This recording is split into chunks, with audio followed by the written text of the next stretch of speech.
문갑식 월간조선 부국장입니다. 한때 마약 청정국으로 불렸던 우리나라가 마약 천국이 되고 있습니다.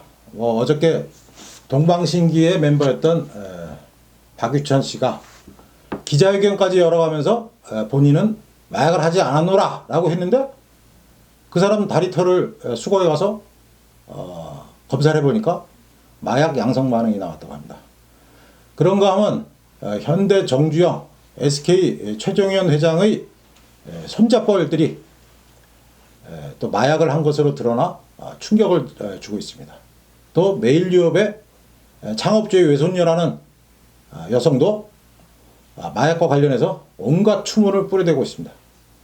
기업과 연예계, 마약에 초토화되고 있는데 상당히 우려스럽지 않을 수 없습니다. 만일에 이런 식으로 그 마약이 번진다면은 청나라가 영국에게 당했던 아편 전쟁, 그런 꼴이 우리나라에서 일어나지 않을까 하는 걱정도 앞섭니다. 제 옆에는 월간조선 정광성 기자가 나와 있습니다. 정 기자. 네, 안녕하십니까. 정 기자 올해 몇 살이에요? 저 올해 31살입니다. 고향은? 고향은 함경북도 회령입니다. 함경북도 회령이요? 예, 그렇습니다. 그러면 거기서 몇 살까지 살았어요? 그때 18살까지 살다가 네. 넘어왔습니다. 그래요? 네. 몇 년도에 넘어온 게? 그때가 2006년도였습니다. 2006년? 네네네. 어디로 넘어왔어요? 저는 일단 그 두만강을 건너서 네. 저 중국을 통해서 제 3국을 걸쳐야 되는데 네. 저는 태국을 걸쳐서 태국으로? 남한으로 오게 됐습니다. 혼자 왔어요? 가족하고 같이 왔어요? 가족은 다 같이 와 계시는데 네. 저 같은 경우에는 아버님 먼저 오시고 네. 어머니랑 동생 오고 네. 마지막 제가 혼자 길을 떠나게 됐습니다. 그럼 혼자서 온 거예요? 예, 오긴 혼자 왔죠. 가족 중에. 그럼 올해 몇 살이라고? 저 31살입니다. 31살. 예. 참 파란만장한. 그러면 지금 남한에 산 거보다 북한에 산 게 더 많네요. 아직까지는 더 많습니다. 그렇군요. 네. 앞으로 5년 남았네요. 그렇습니다. 그때 돼야 반반이네. 예, 그렇습니다. 저 북한도 지금 마약 문제가 있습니까? 그렇죠. 어떻게 보면 더 심하죠. 왜 심하죠? 일단은 마약 자체가 좀 그 역사라고 하긴 좀 그렇지만 네. 좀 그 처음부터 그 설명을 해드리자면 네. 1983년도 이제 어떻게 보면 80년대 초부터 이제 북한이 거의 아편을 재배를 하기 시작합니다. 그래요? 네, 아마 들어보셨을 네. 겁니다. 아마 아편을 재배하다가 이제 아편을 대대적으로 재배를 하는 거죠. 네. 농장을 아예 저기 해가지고. 아편 농장이 있어요? 네, 농장이 있었습니다. 이제. 주로 어느 지역의 농장들이 있어요? 이제 항해도 쪽이랑 네. 함경도 쪽이랑 네. 이제 함경도 쪽이 좀 많았는데, 그러니까 함경도 쪽이 많은 이유가 네. 산간지대가 좀 함경도 쪽이 많다 보니까 네. 이런 걸 좀 숨길 수 있는, 그러니까 감시 이런 걸 좀 숨길 수 있는, 그래서 산에다 이제 밭을 조성해서 네. 그 농장에서 아예 관리를 하게끔. 그래요? 네. 그래서 이제 실제로 농장원들이 농사를 짓는 것보다 아편을 관리하고 어떻게 보면 아편 농사를 짓는 거죠. 그러면 그걸 수출하려고 그러지? 그렇죠. 예. 그래서 이제 그 아편들을 수출을 했었는데 네. 이제 그것이 이제 어떻게 보면 중국 쪽이 이제 가장 많은 거죠. 그래서 네. 예전에 그 아편을 중국에다 500kg인가를 수출하다가 이제 네. 심양에서 잡혀서 이제 네. 북한과 이제 중국의 관계가 네. 좀 안 좋았던 시기가 좀 있었는데 80년대 중반이었던 걸 제가 기억하는데 네. 되게 안 좋았던 것은, 왜냐면 마약 같은 경우에 중국이 좀 민감하지 않습니까? 그렇죠. 그래서 이제 아픈 역사가 있죠. 그렇죠. 중국은. 그래서 이제 좀 사이가 살짝 안 좋았던 경우가 있었는데 네.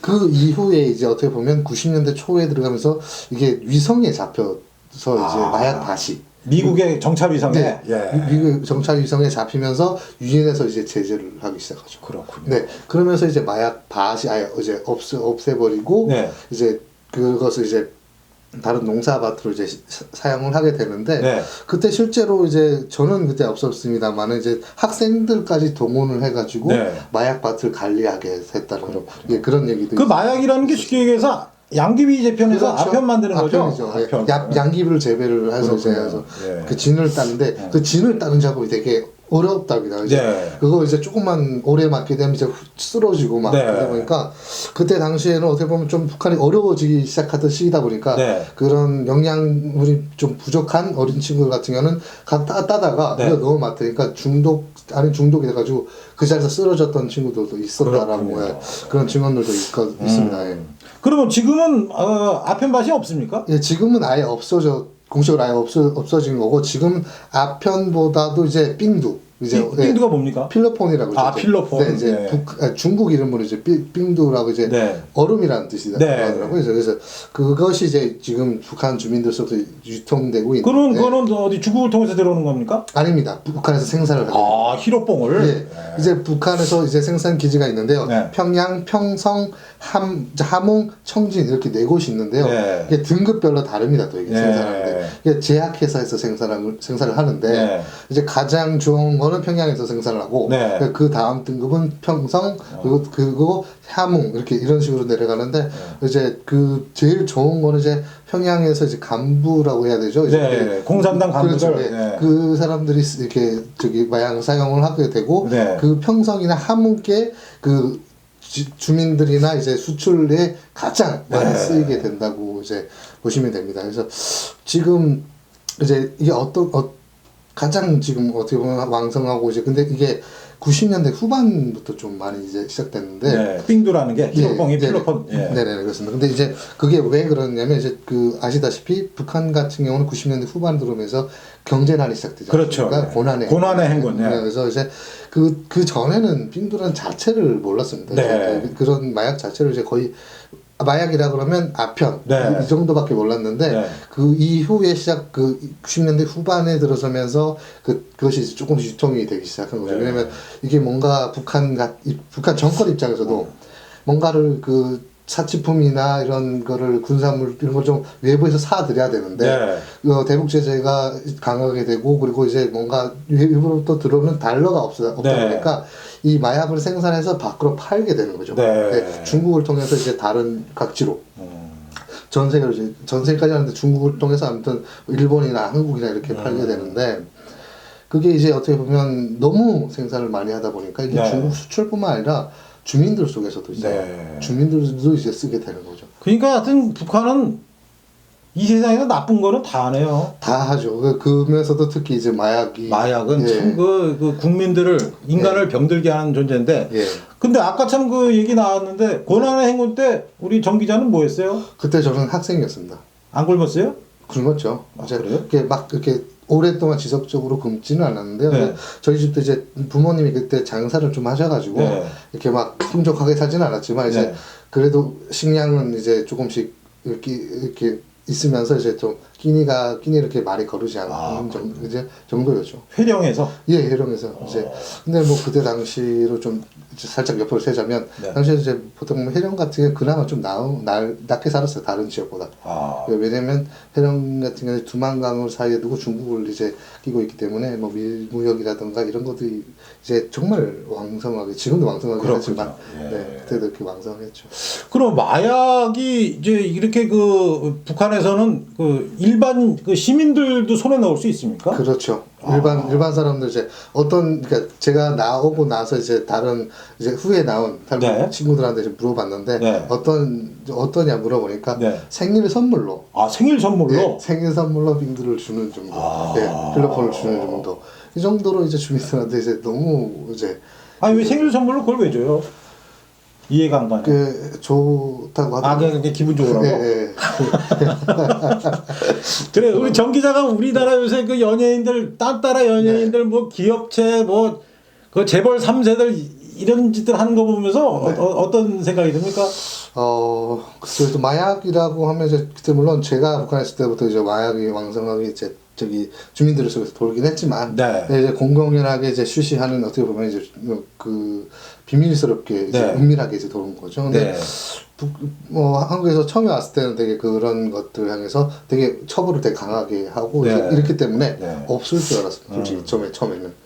근데 이제 조금씩 살다 보니까 이런 사건들이 한두 개씩 계속 생겨나고 뭐 그전에도 있었지만 네. 이번에 어떻게 보면 좀 큰 사건이니까 그렇죠. 연달아서 터지죠. 그렇죠. 예. 이번에는 하나 이제 예전에는 어떻게 보면 연예인 한 명, 네. 두 명 이렇게 됐는데 이번 정말 고구마 주기처럼 줄줄이 일어나다 예. 보니까 이게 뭔가 좀 있지 않을까라는 네. 좀 다른 의심의 그런 생각도 들더라고요. 저는 사실 그 우리나라에서 그 마약 청정국이었던 대한민국이 마약의 천국으로 변해가는 것은 언론의 탓이 매우 심하다고 생각합니다. 예를 들면 이 마약이라는 단어를 그 참으로 그 가려서 사용해야 되는데 철없는 기자들이 무슨 광장시장에 있는 김밥에다가 무슨 마약 김밥이라고 그럼 들으면 마약 김밥 그러면 되게 맛있고 좋은 거로 그렇죠. 생각하잖아요. 예. 그다음에 프로야구 한화를 뭐 응원하면서 마리 한화. 아이고 참 진짜 한심한 기자들. 저도 기자 생활하지만 정말 이거는 왜 달고 다니는지 모르겠어요. 그럼 뭐 맨날 마약 김밥 무슨 마리 하나 무슨 뭐 마약과 같은 이러니까 철없는 선수들이 전부 저기 마약 그러면 그것도 좋은 거구나. 참. 아마 언론이 그러니까 기레기 소리 듣는 거예요. 정 기자는 그러면 실제로는 빙두를 접해본 적이 있어요? 저는 없습니다. 아 그래요? 네, 이제 저 같은 경우는 이제 그냥 눈으로 보기만 했지. 왜냐면 그때는 16살, 15살 이때다 보니까 뭐 어른들이 이제 일단 주지를 않았고요. 아, 예. 이렇게 시켜주게 뭔가를 그것도 규정, 그러니까 본인들만의 그게 있더라고요. 룰이 있어가지고 네. 어른들한테 그러니까 나쁜 걸 알다 보니까 네. 아이들한테까지는 아직 그렇군요. 근데 뭐 지금은 고등학생들도 가지고 그래요? 다닌다 그러더라고요. 그래서 그런 거 좀 슬픈. 그럼 김정은이는 그 히로 빙두를 할까요, 안 할까요? 저는 한다고 생각합니다. 아 그래요? 네. 왜냐면 일단은 그게 이제 왜냐면 그 빙두를 하게 되면 이제 그 한 사람의 얘기를 들었었는데 네. 되게 기분이 좋고 밤을 새 수 있답니다. 아 밤을 새우. 네. 그리고 이제 남성에 대한 그런 것도 되게 좋아지고 남성이라는 거 정력이 좋아진다는 거죠. 그렇죠. 예. 그래서 이제 그런 것도 그 중앙당 그러니까 공산당 북한의 중앙당 간부들이 이제 매일 그거를 하고 이제 한국 파티를 한다는 거예요. 물론 다른 마약도 있겠지만 필로폰이 가장 많이 쓰인다고. 네. 그래서 생산 자체를 평양에서 가장 많이 하고 네. 또 질도 가장 좋고. 네. 충격적인 뉴스입니다. 네. 예전에 제가 오사마 빈 라덴이 지금 죽었죠. 미군에 의해서 사살당했을 때 오사마 빈 라덴이 은신하고 있는 아프가니스탄을 제가 가서 한 열흘 정도 취재를 한 적이 있습니다. 그때 가보니까 아프가니스탄을 흔히 사막이라고 하는데 우리가 생각하는 아라비아의 모래사막이 아니라 전체가 산지로 이루어졌지만 풀이나 나무가 거의 없는 돌산으로 이루어진 사막이었는데요. 그 아프가니스탄의 그 사냐에는 아편천지입니다. 그러니까 쉽게 해서 양귀비 밭이. 예. 그래서 나중에 가기 전에는 제가 공부를 안 하고 해서 몰랐는데 와서 다시 보니까 아프가니스탄이 세계 마약의 최대 산지라고 하거든요. 근데 우리 정 기자 얘기를 들어보니까 북한도 네. 처음에는 이제 아편을 생산하다가 그렇죠. 미국의 이제 정찰 위성에 노출되니까 네네. 또 이제 빙두라고 하는 필로폰을 필로폰 생산하는 거죠. 그러니까 이게 필로폰이라는 것도 그러니까 화학적으로 그래, 화학적으로. 네, 화학적 반응을 일으켜서 이제 네. 만들다 보니까 이제 예전에 제가 어릴 때 지금 생각을 해보면 네. 아편을 먹었던 것 같습니다. 누가요? 제가. 아, 그래요? 저도 그렇고 이제 근데 그럴 수밖에 없는 게 옛날에 이제 집집들이 이제 이 정도씩 네. 집에 가지고 있습니다. 아. 근데 어떻게 비상약 비상약수를 먹겠죠. 라고 해야 되나 이제 그래서 배 아프거나 어디 좀 아프게 되면 그 어른들이 바늘에다가 이렇게 떼가지고 네, 네. 그 불에다 달궈서 그 태워가지고 이제 먹으면 배탈 같은 게 괜찮고 이제 마비시키는 건데 네. 그때는 괜찮다라고 이제 생각을 하고 이제 집집마다 다 가지고 있어요. 그렇군요. 네. 예. 월간조선에는 이렇게 북한에서 넘어온 기자도 있습니다. 그래서 우리 정 기자를 자주 불러서 북한의 여러분이 모르는 북한의 속사정에 대해서 전해드리도록 하겠습니다. 문갑식의 진짜 TV는 여러분들이 기존에 신문이나 방송에서 보지 못했던 특종과 새로운 시각을 전해드리도록 하겠습니다. 여러분들의 구독과 좋아요가 저에게 큰 힘이 됩니다. 정 기자 오늘 수고했습니다. 네, 고맙습니다. 네, 내일 또 뵙겠습니다. 감사합니다.